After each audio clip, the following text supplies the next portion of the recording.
All right, perfect. All righty. Hello, everyone. Thank you so much for joining us today for the Craft Beverage Modernization Act webinar, also known as the CBMA webinar. My name is Scott Henricks with Allen Tenney Imports. Today, Tom Davis, who is Allen Tenney Imports CBMA coordinator, will cover the changes to the CBMA program for 2023. Tom has been with our company for 2 years and has been crucial to the ease and success of the current program. Tom is going to give an overview of the CBMA program, talk about the upcoming changes, and then we're going to have a Q&A session. We ask that you put any of your questions into the group chat. Tim Keeley, our traffic manager, will do his best to get those. Hey, Tim, will do his best to get those questions answered as they come in. And then we'll tackle any additional questions at the end of the presentation. So without further ado, I am pleased to present Tom Davis. Hey, thanks for the kind words, Scott. Really appreciate it. Can you guys see my presentation? Is it up? Not yet. No. Oops.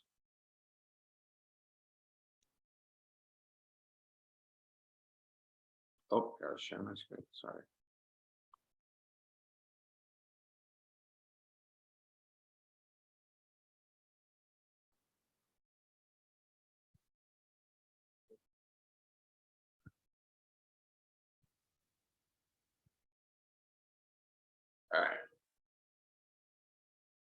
All right. CBMA 2023 changes.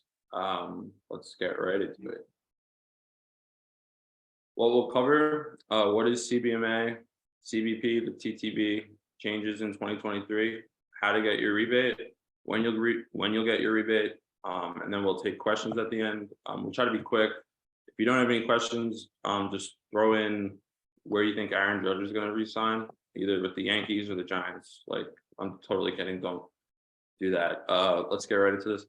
What is CBMA? I get this question all the time from family and friends. It's a tax discount on wines and distilled spirits. How it's managed currently and moving forward, it's still the same rules. Suppliers allocate total gallons to importers and can claim a credit.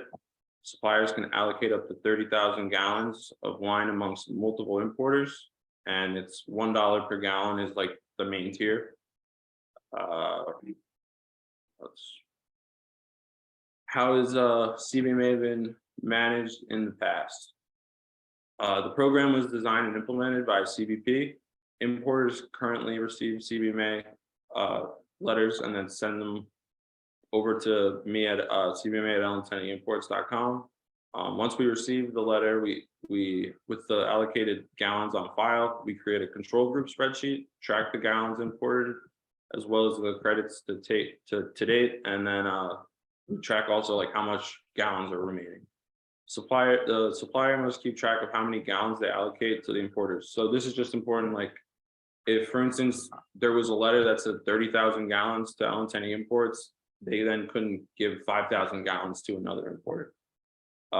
That's like the main thing that the foreign supplier used to have to do. If Allen Tenney Imports has a letter on file that covers the customer's imported order, they receive the discount on arrival. That's how it currently is. Starting on, as soon as the ball drops, 2023, TTB will manage CBMA. The foreign suppliers and their importers must now register on the MyTTB portal and assign the allocations by the importer a user ID. A valid FDA and TTB basic number will be needed to provide it in order for Allen Tenney Imports to associate with the supplier on the MyTTB online portal. Good news for, I would assume, a lot of you guys, and I know for my personal inbox, I don't have to get all these CBMA letters coming up. That'll be no longer a thing. We no longer need CBMA letters or control group spreadsheets. The CBMA rebate will no longer be discounted on arrival. Taxes will have to be paid on entry at a full tax rate, and CBMA entry spreadsheets will now be submitted for refund on a quarterly basis by Allen Tenney Imports. Here are steps for how your foreign suppliers can register on MyTTB. It's pretty straightforward. We'll give you guys the link sometime later on. But yeah, so it's pretty self-explanatory, and yeah, it's pretty straightforward. We've done it. We've started to do this process for foreign suppliers. What you will need to do. First thing is, now that it's going to be on MyTTB, you're going to have to be much more accurate. We're going to have to make sure all wineries, control groups, addresses, foreign producer IDs, FDA numbers, everything has to be consistent when registering on MyTTB. So it's going to be very important to be like crucial, have like precision, accuracy on all your information. You're going to have to be proactive. Please make sure that your supplier knows this new requirement, especially if they work with other U.S. importers.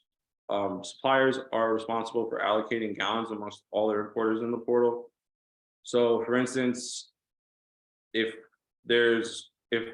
two of our clients have gotten CBMA in the past, and say client A has 1,000 gallons on a letter and client B has 500 gallons on a letter, they're going to need to have the foreign supplier is going to have to go into MyTTB and like marry the two, make it 1,500, or else we're only going to be able to use like the highest gallonage that they assign us. So it's going to have to, like, your foreign supplier is going to have to go into MyTTB and make changes if necessary. So just like, please keep that in mind, especially with foreign producers. You also have to include an ID. The foreign producer ID will be generated on MyTTB once the supplier registers. This foreign producer ID will now have to be included on all commercial invoices along with the FDA number. And lastly, what you kind of need to know is the deadlines. We request that suppliers are registered on MyTTB as soon as possible, and that orders with any entry in Q1 have completed allocation assignments by January 1st.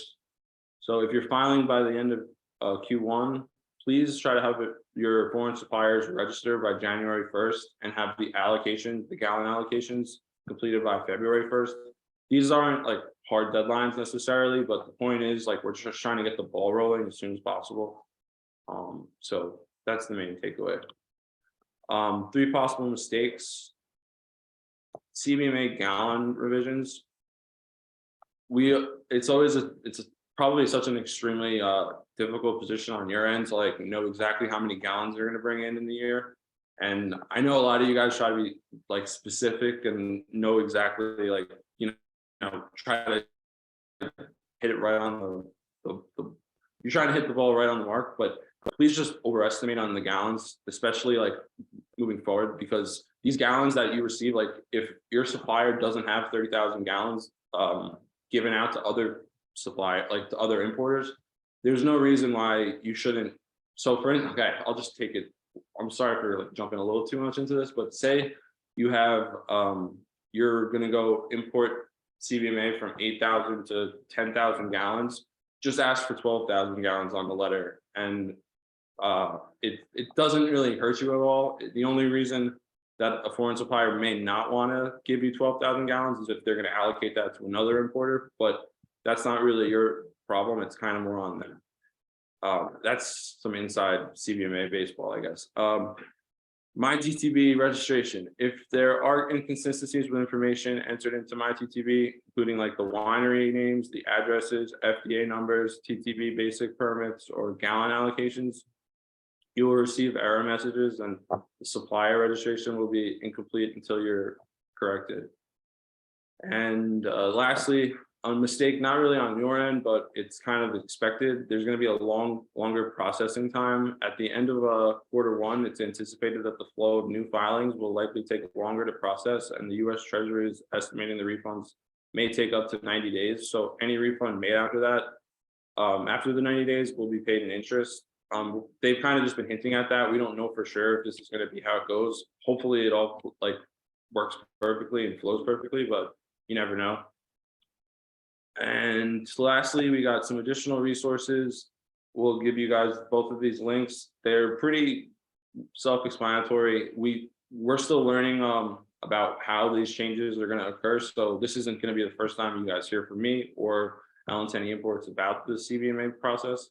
And we just want to make it as easy as possible on you guys. So the more information that we get and the more we learn about this new system, we will definitely like share with you guys as much as we know. So yeah, let's go with questions, and hopefully you guys put a lot of like Yankees and maybe not San Francisco Giants, although I know Tim Allentenny would probably love to see him in San Francisco. But all right, sorry, I'll kick it off. Hi, everybody. Oh, sorry. That's okay. Good. Hi, everybody. I just wanted to preface the Q&A with just sort of letting you know that they are still very much in a beta testing phase with the MyTTB portal. So it looks like on the foreign producer side, things are a little bit more set up than they are on the importer side. When we registered as an importer, they did not assign us a new MyTTB number. So they've been a little bit unclear about whether they're going to generate a new number or whether they're going to go with our importer basic permit number. And we know that on the foreign producer side, they're definitely using the FDA number as a sort of key identifier. What I wanted to say is, if you have not done so, or if your wineries have not done so, if they have not completed their new FDA registration with the DUNS number, our recommendation is that they do so prior to registering on the MyTTB portal, because we don't know whether going in with your current FDA number, if they decide to change that during the new registration, that could cause problems, or it might force you to have to re-register in MyTTB. Does anyone have any questions?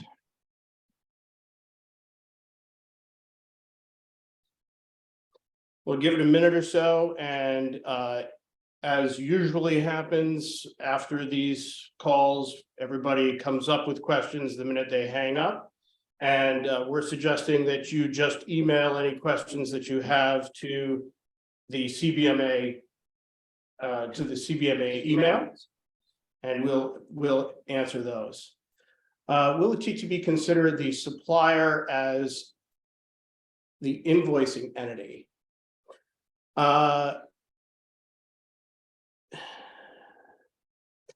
The supplier, the TTB is considering the supplier as the winery, or the ultimate supplier, right? So they're actually the ones.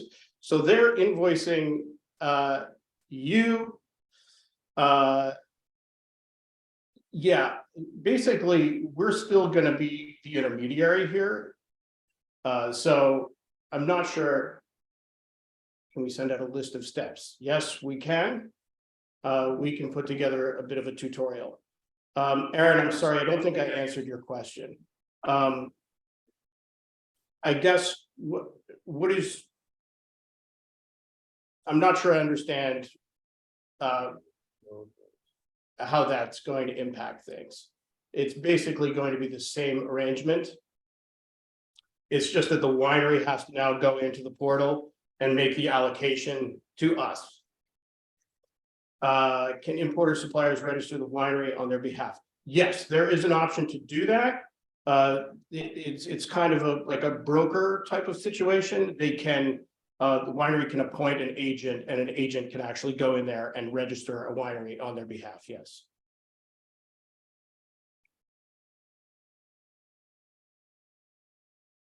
Yes, the allocation will still be to Allentenny Imports.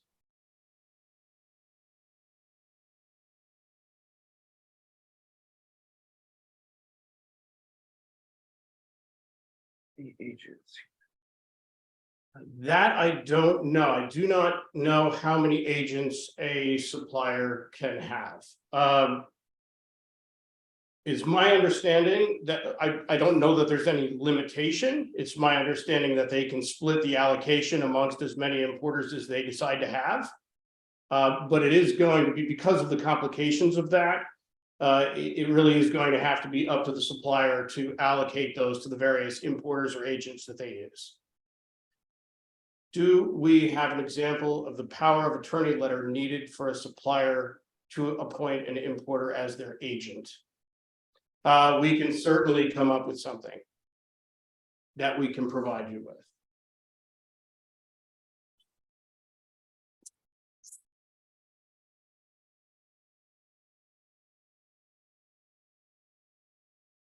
we're going to make a list of these questions and address them in a separate document, along with anything that you send afterwards, just to give a little bit more clarity than I am, because again, some of this stuff is still really unanswered by the TTB.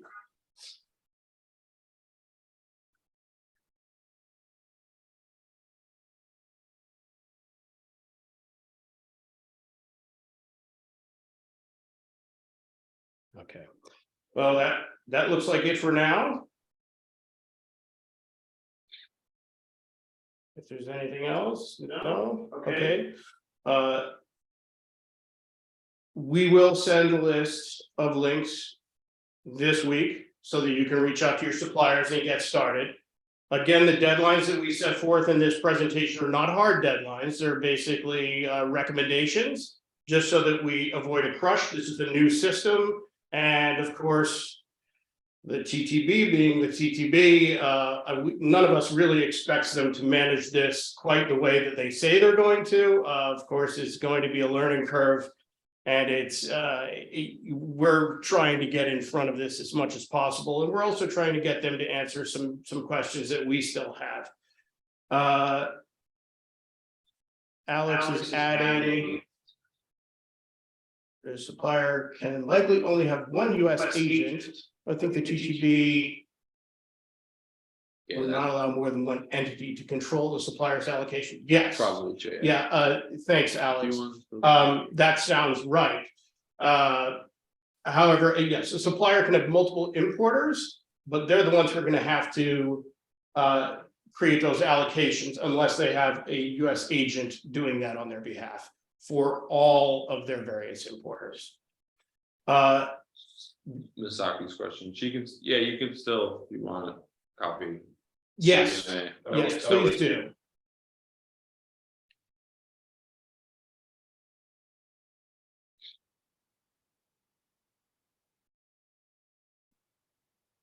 Okay, again, if anyone has any questions that come to them after this call, please feel free to email them to Tom at the CBMA email address. We'll do our best to get you guys updated with a little bit more clarity to the questions that were asked here in the chat today. And we'll be looking to get you documentation links so that you can get your suppliers up and running as quickly as possible. We realize trying to do this in the middle of the holidays is not ideal, but we'll do our best to assist you in this endeavor, and very much appreciate everyone's cooperation on this.